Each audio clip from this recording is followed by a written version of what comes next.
Muito bem, vou mostrar para vocês na aula de hoje, continuando aqui os recursos do nosso bot, a ação pedir informação.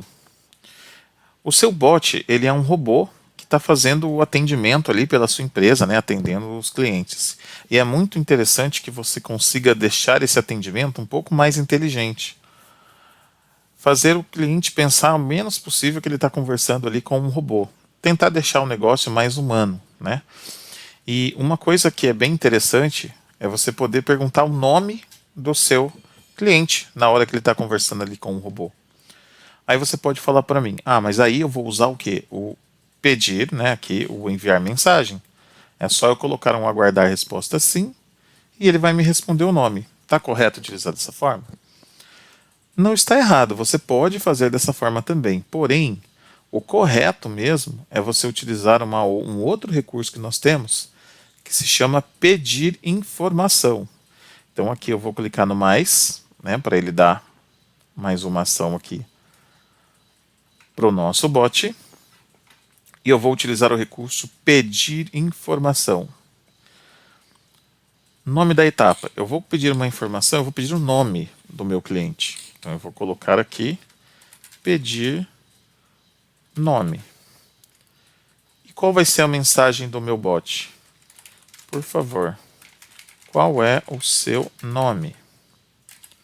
Se eu quiser deixar esse nome em negrito, né, um pouquinho mais forte aqui, eu seleciono e clico aqui no negrito. E reparem o seguinte, por que essa ação ela é mais aconselhável do que a ação de enviar mensagem? Porque essa ação, pessoal, pedir informação, ela é obrigatoriamente, ela aguarda já uma resposta. Então, se o cliente não responde essa ação, o bot ele não segue para uma próxima ação. Ele vai ter que esperar ali o cliente responder. É por isso que entra o timeout que nós vimos lá na primeira aula. E olha só que interessante isso. Quando o cliente responder a nossa pergunta, essa resposta não vai ficar dentro do bot, ela vai ficar aonde? Salva em uma variável. Olha só que interessante. E essas variáveis todas, elas estão também lá nos contatos. Então, a gente sabe que alguns clientes que utilizam o WhatsApp, eles não colocam o nome deles ali na conta. Eles podem colocar uma frase motivacional ou até mesmo emojis, né? E aí, o nosso sistema, quando ele detectar aquele contato, ele não vai saber o nome, porque a pessoa não configurou no WhatsApp dela o nome, ela colocou ali um emoji. Porém, se você pergunta o nome e ele salva como uma variável, isso vai ficar salvo de uma vez por todas dentro dos seus contatos. Então, nesse exemplo, ó, eu estou pedindo o nome da pessoa e vai salvar o quê? Vai salvar na minha variável nome. Eu não vou usar a opção de enviar templates, né? Como eu disse para vocês, ela é uma opção ali do WhatsApp oficial.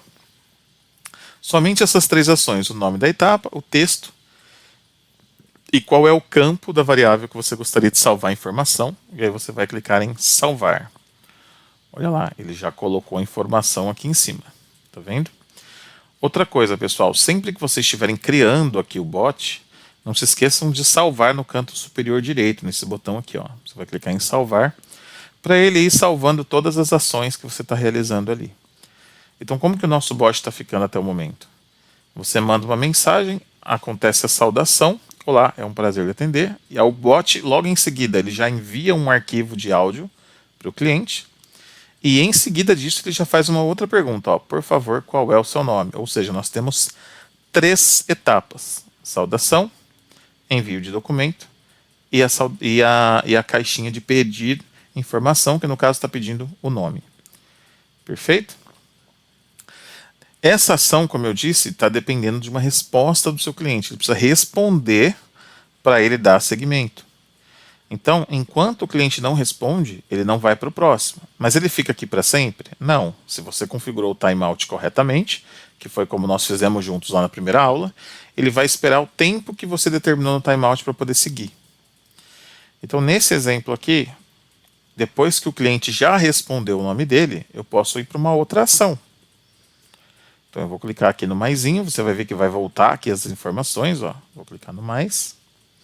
Eu já tenho todas as ações que eu posso utilizar também, tá vendo? Eu vou utilizar uma outra pedir informação. Só que agora eu já tenho o nome do meu cliente, não é verdade? Porque ele já me respondeu o nome dele antes.